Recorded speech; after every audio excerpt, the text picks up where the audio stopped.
غیر مقلدین کے ساتھ ہمارا اصل جو جھگڑا ہے وہ 20 رکعت تراوی یا 8 رکعتوں پہ نہیں ہے۔ اصل میں غیر مقلدین یہ سرے سے تراوی کا انکار کرتے ہیں، اور کسی چیز کے انکار کرنے کے دو طریقے ہوتے ہیں۔ ایک یہ ہوتا ہے کہ اس چیز کا صراحتاً انکار کر دیا جائے، اور اس کا دوسرا طریقہ یہ ہے کہ صراحتاً انکار نہ کیا جائے لیکن منافقانہ طور پہ اس چیز کا انکار کر دیا جائے، انداز مثبت ہو، عنوان مثبت ہو، اور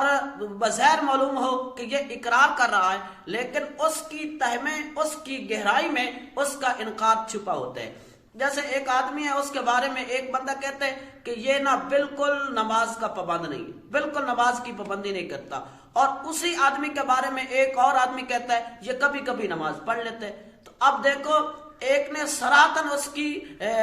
نماز کی پابندی کرنے کا انکار کیا ہے، اور دوسرے نے صراحتاً انداز مثبت رکھے لیکن صراحتاً نہیں کہا، بلکہ ایسا انداز اپنایا ہے جس سے بظاہر تو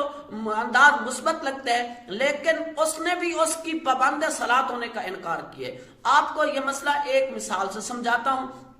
دیکھو، ایک بندہ ہے، وہ کہتا ہے کہ عشاء کی نماز کی 3 رکعتیں ہیں، اور ایک بندہ ہے وہ کہتا ہے کہ عشاء کی نماز کی 4 رکعتیں ہیں۔ اب جو کہتا ہے 3 ہیں، وہ کہتے ہیں کہ مغرب کی 3 رکعتیں ہیں تو عشاء کی بھی 3 رکعتیں ہیں، اور کہتا ہے کہ مغرب کی نماز کے لیے عشاء کا لفظ استعمال ہوا ہے حدیث میں، تو لہذا جو رکعتیں مغرب کی ہیں وہی رکعتیں عشاء کی ہیں۔ مغرب غروب آفتاب کے بعد ہے تو لہذا جو رکعتیں مغرب کی ہوں گی وہی رکعتیں عشاء کی ہوں گی۔ بظاہر تو یہ معلوم ہوتا ہے کہ یہ نماز کا، عشاء کی نماز کا قیل ہے، اور دوسرا بندہ وہ کہتا ہے کہ عشاء کی نماز کی 4 رکعتیں ہیں، وہ کہتا ہے کہ عشاء کی نماز علیحدہ ہے، مغرب کی نماز علیحدہ ہے، اور مغرب کے بعض احکام علیحدہ ہیں اور عشاء کی نماز کے بعض احکام علیحدہ ہیں۔ دونوں کے اندر جدا جدا نمازیں ہیں، دونوں کے اندر فرق ہے۔ غروب جو مغرب ہے غروب آفتاب کے بعد ہے، اور جو عشاء ہے یہ غروب شفق کے بعد ہے، تو دونوں جدا جدا نمازیں ہیں۔ لیکن جو کہتے ہیں 3 ہیں، وہ بھی اصل میں نماز کا انکار کر رہے ہیں،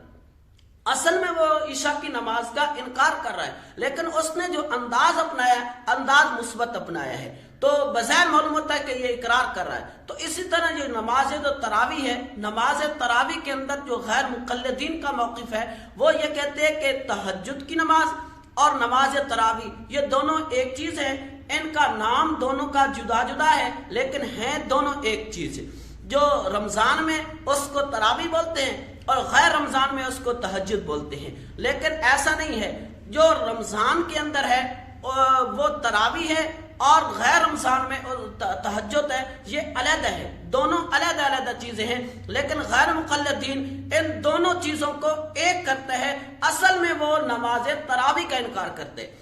رمضان میں اس کا نام تراویح لے لیتے ہیں اور غیر رمضان میں اس کو تہجد بول دیتا ہے، کہتا ہے کہ تہجد کی بھی 8 رکعتیں ہیں تو نماز تراویح کی بھی 8 رکعتیں ہیں، تو اس نے انداز مثبت اپنایا ہے۔ بظاہر معلوم ہوتا ہے کہ وہ تراویح کا اقرار کر رہا ہے لیکن اصل میں سرے سے یہ غیر مقلدین نماز تراویح کا انکار کرتے ہیں۔ نماز